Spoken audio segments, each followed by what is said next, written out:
With his growth this past season, a lot of Bulls fans have now adopted the mindset that Kobe White should be our starting point guard. We're going to talk about the case against that and what the numbers tell us with Kobe White in the starting lineup. We're also going to ask, should the Bulls go after Rory Hachimura in free agency? That plus the mailbag coming right after this.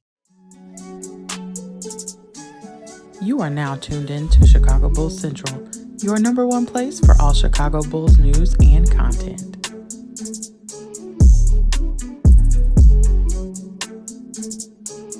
All right, Bulls fans, welcome to another episode of Chicago Bulls Central, your number one spot for everything Chicago Bulls related. If you want to follow me right off the top, you can do so at CEO Hayes on every social media platform. You can also follow the show at Bulls Central Pod on every social media platform, which we're going to get a little bit more active on social media here, posting clips, things like that. We'll get to work. Don't worry about that.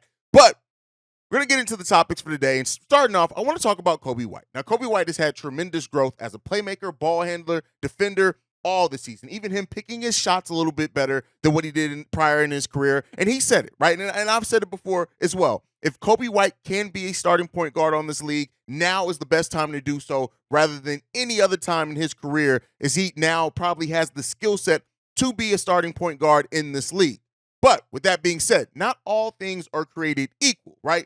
You have to be, and I've said this before with many different players and things like that, when it comes to starting at the NBA level, right? And giving that, it's a couple of things that have to come together. And that is you have to be in the right situation with the right coaching staff and the right rotation around you to really maximize what you can be as a starter. Not everybody on every situation and every rotation is going to be or have that same impact. Now, one of the things that I am concerned about, right, with the Chicago Bulls this offseason is that they do re-sign Kobe White. They interject him in as a starting point guard, maybe go out and sign a shooter or two, and then they say, hey, let's run it back, right? We believe in the growth that Kobe White has had. He's going to be our starting point guard. And while this isn't an indictment on Kobe at all, right? Kobe, in most situations and in a lot of teams, I would not even argue that. But with this specific team, unless we have wholesale changes either in the manpower or the way Billy Donovan runs offense, I am worried that starting Kobe White will actually take away from things that Kobe White does best. When you look at Kobe White, and in the lineups that he was best in, right? One of the lineups he was best in had a net rating of plus 29.3. Now, we only got to see 62 minutes of this lineup, but this was Kobe White, Patrick Williams, Zach LaVine, Nikola Vucevic, and Pat Bev. What does that mean? Kobe White still was not the point guard. It actually pushed Zach LaVine back to being the three, which I'm surprised that that rotation was as good as what it was, but that rotation alone had an offensive rating of 137.3, a defensive rating of 100.8, with that point differential of 29.3. They also had a great assist to turnover ratio at positive 3.07. Basically, what that lineup tells you is that lineup with an actual point guard and with Kobe White's improved passing and playmaking ability moved the ball around extremely well. That lineup limited turnovers as well. And on top of that, that lineup had a 74% defensive rebounding percentage, which is bananas, right? An overall rebounding percentage of 51.4. That was by far the best lineup that Kobe White was in last season. So what does that tell us? That tells us that Kobe White is even more effective. His playmaking, his ball handling, when you have an actual point guard out there with him, it actually highlights that, right? And his personal numbers in that he averaged in that time period a pace of 17 points per game. Now, he didn't average 17 points per game in that lineup specifically, only because they only played a total of 62 minutes together. But that was one of Kobe White's most impactful and effective lineups that he was in last season. Now, let's do basically that same lineup with him being the point guard. So a lineup with Kobe White, Zach LaVine, DeMar DeRozan, Patrick Williams, Nikola Vucevic. Now, while that lineup still did have a great net rating of 10.9, which is still positive, now that lineup also played 81 minutes together, and they had a defensive rating of 116.9, an offensive rating of 127.7, and they had a assist to turnover differential of 1.11. So what does that say? That's still a positive assist to turnover ratio, but the difference in that ratio is that you're still turning the ball over a lot more. The rebounding rate of that lineup as well, as I get back to my numbers, the rebounding rate of that lineup was still 50% overall, 74% defensive rebounding, and 20% offensive rebounding rate. So again, that's it's still a solid lineup, and that's why I say this isn't a complete indictment against Kobe White, the player, right? What I'm saying in this is nothing about a negative about Kobe White as a player. It's more so about how you utilize Kobe White. The ways that we saw Kobe White's game grow last season, where it was in him having the ball in his hands, things effectively going through him. And so unless Billy Donovan is going to insert Kobe White into that starting lineup, and then he's going to use him as the primary ball handler, I don't think we see that same impact from Kobe White. Again, and that's not on him. That is on the rotation and the manpower he's out there with, right? The lineup he's out there with. So while I do think, and I've admitted this before, is that I do think the more likely outcome is Kobe White's probably going to be our starting point guard next season. I just hope that comes with Billy Donovan utilizing him correctly, right? And allowing him a chance and an opportunity. Now, if it doesn't work, okay, you have DeMar to default back to, right? You have Zach LaVine out there. You can do some other things. But I hope that if Kobe White does end up winning this starting point guard role, which I'm not against at all, that it either comes with some lineup changes or it comes with Billy Donovan actually adapting the system to the power, the manpower that he would have out there at that time. What those numbers tell us is that Kobe White has been better. And this is why I think a lot of Bulls fans, and me included, understand what Kobe's worth is as a sixth man, because you can have everything go through him on that bench. Unless you're going to do that same type of thing, which would take the ball out of Zach LaVine's hands, which isn't a problem here. Run more catch and shoots for Zach LaVine.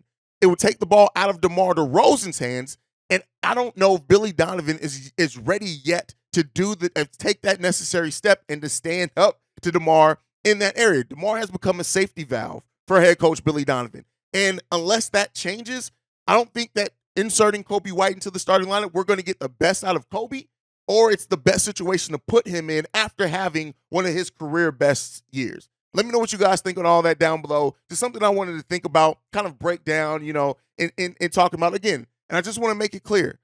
I understand and do think that Kobe has played well enough for an opportunity to start, or at the very minimum to be the first player off the bench, still getting starter level minutes. I just have to look at it for what this team is. Now, the team on paper can completely change in this offseason. But as of right now, if we're talking about just changing Kobe into that starting lineup, maybe signing some shooters to bring in, because we're not going to get everything. You're not going to get a point guard, shooters, and some size on this roster all in one offseason. Unless those things do happen, right?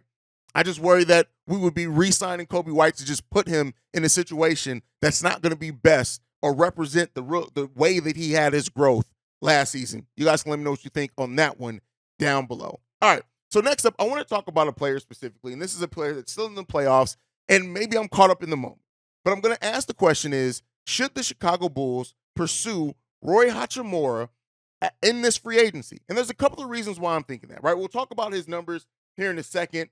And what he can be as far as that in that realm. But more so, I want to talk about how this could happen, right? When you look at the Los Angeles Lakers and their cap situation now with the changing CBA, right? They're going to be thrust into a situation to where they either have to pay Russell and Austin Reeves, and that's going to leave a man like Roy Hachimura out, right? We talked about before how the new CBA really limits teams that are operating above the luxury tax in the way that they can add players to teams, right? And that's not even to say what some people are rumoring, and that is that the Los Angeles Lakers go after Kyrie Irving this offseason, and if they do that, best be prepared. They're going to be a tough team in the Western Conference for the next handful of years. But when you look at what they're already paying, LeBron James, AD, and that I don't think they want to allow Austin Reeves to go away like they did Alex Caruso when we got him. And I do think that they're going to be motivated to re-sign D'Angelo Russell unless they do get Kyrie. But even if they do get Kyrie, you're then still replacing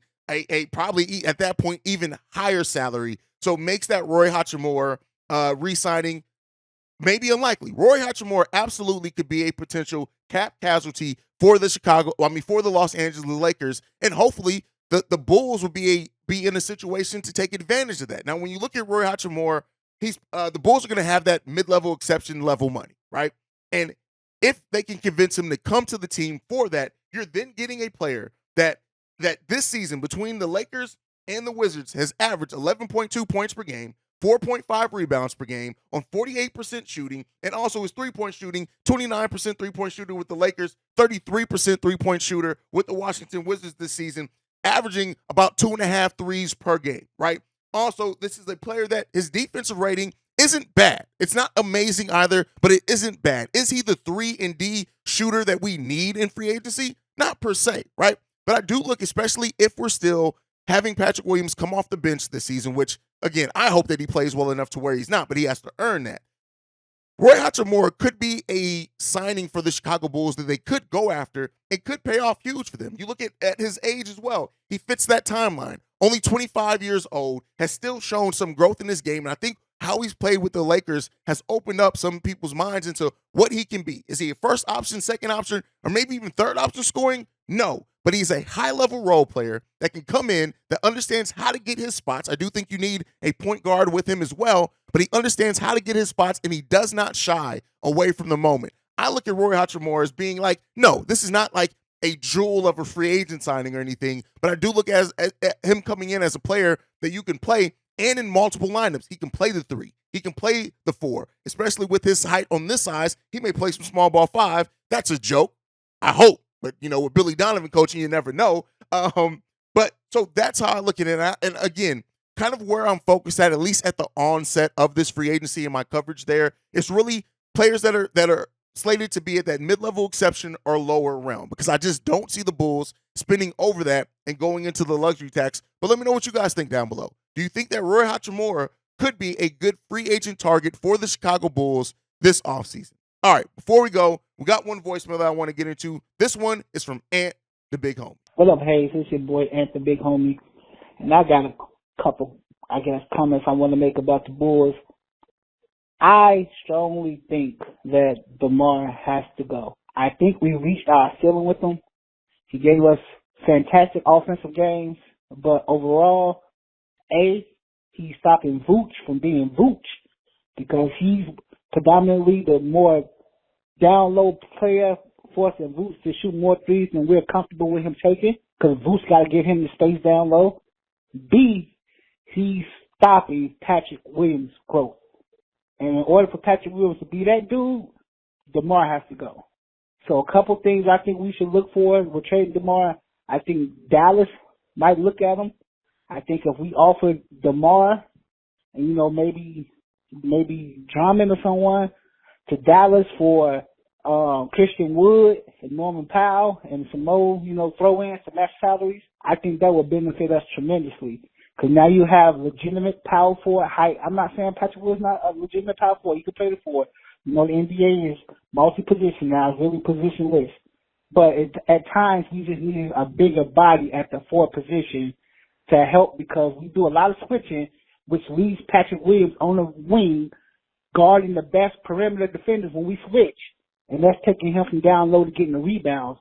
And a lot of people say he can't rebound his position. He can, but due to the switching, he's at the three-point line guarding the shooter. So it's taking him away from the basket to be a legitimate, elite rebounder.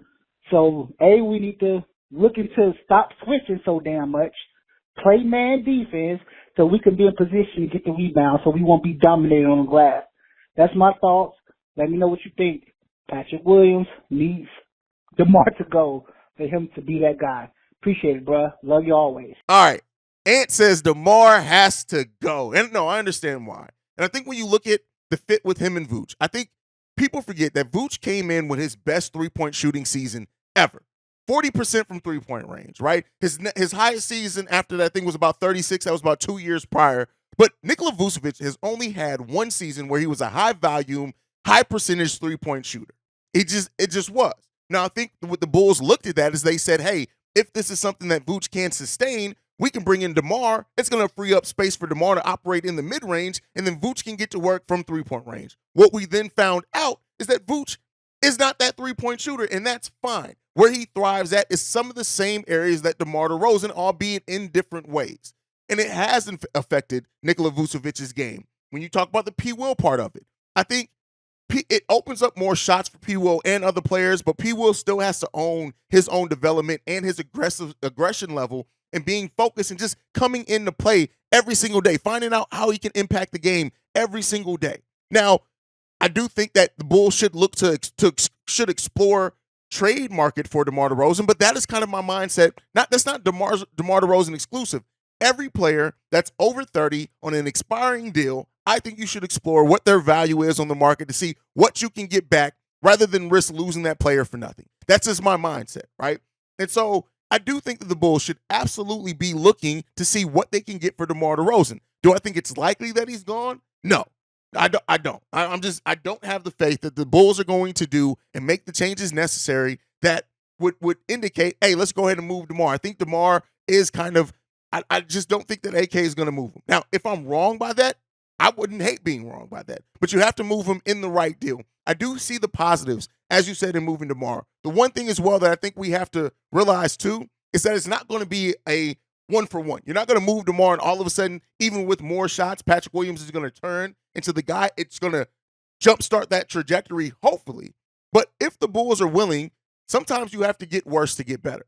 And initially, if the Bulls do trade DeMar DeRozan and that moves Patrick Williams into, yes, and as you said, he doesn't have to move to 3. He can be fine at 4.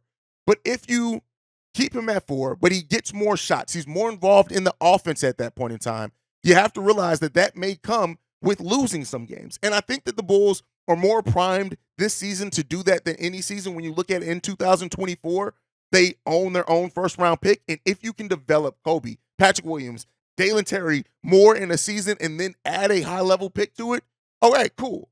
But I don't know if AK and Eversley are ready to accept maybe taking a bit of a step back as a team to eventually take that step forward. I don't know if they're willing to do that. And that is the biggest question in this situation for me, right?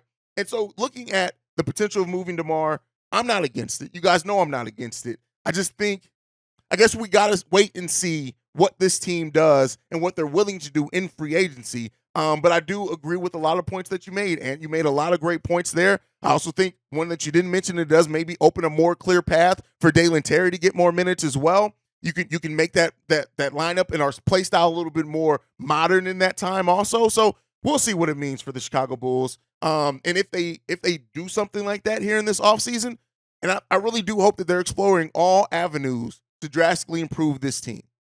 So we'll see. But that's it that's my time for today.